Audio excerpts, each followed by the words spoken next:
Bonjour à tous, je vais vous présenter mon top 5 des documents de 2021. Mon numéro 5, c'est le bazar du zèbre à pois de Raphaël Giordano.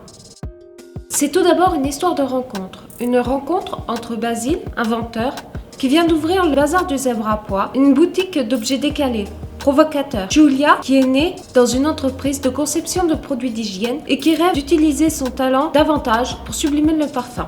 Et enfin Arthur, son fils ado, qui utilise le street art pour s'exprimer et exprimer sa rébellion contre une société trop conformiste. C'est une histoire de rencontre entre des sensibilités exacerbées, des sensibilités qui dérangent. C'est une belle histoire, joyeuse et pétillante, avec des personnages très attachants. Mon numéro 4, c'est Vers le soleil de Julien Sandrel. Sacha, acteur, accepte un étrange contrat. Engagé par Tess, il doit incarner l'oncle de Sienna, sa fille de 9 ans. 3 ans plus tard, en 2018, Tess rejoint Sacha et Sienna en Italie pour des vacances. Elle fait une halte à Gênes chez sa meilleure amie. Mais le 14 août, le pont de Gênes s'effondre. Tess, prisonnière des décombres, est portée disparue. Apprenant la nouvelle, Sacha doit choisir. Doit-il accepter d'être séparé de Sienna ou doit-il prendre la fuite avec elle? Aucun lien de parenté. Elle lui serait automatiquement retirée s'il se présentait aux autorités. C'est un très beau roman, émouvant et lumineux, parfaitement dans le style de l'auteur que l'on voit s'affirmer et gagner en puissance à chaque parution. C'est également un très beau message d'espoir. Mon numéro 3, c'est Les Chevaliers d'épée d'Anne Robillard qui est disponible sur la mallette numérique. Le roman s'ouvre sur la vie quotidienne de Charles Mulligan, ancien docteur de 96 ans, qui s'accroche à la vie dans l'espoir d'apprendre ce qu'est devenu son fils adoptif, Thomas, disparu depuis presque 40 ans.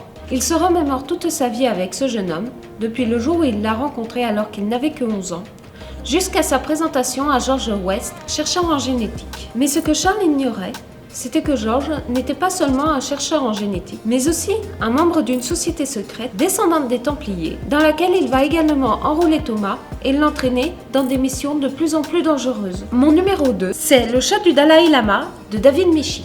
Fidèle à la lignée des tomes précédents, l'auteur continue de distiller de grandes leçons bouddhistes à travers le regard à la fois lucide, malicieux et tendre du chat du Dalai Lama. De la vie quotidienne du chat de sa sainteté, souvent abrégé dans les romans en CDSS, au tourment des humains qui l'entourent, en passant par de grandes réflexions philosophiques et des pointes d'humour, ce roman se lit d'une traite, de préférence confortablement installé, avec un chat ronronnant à ses côtés.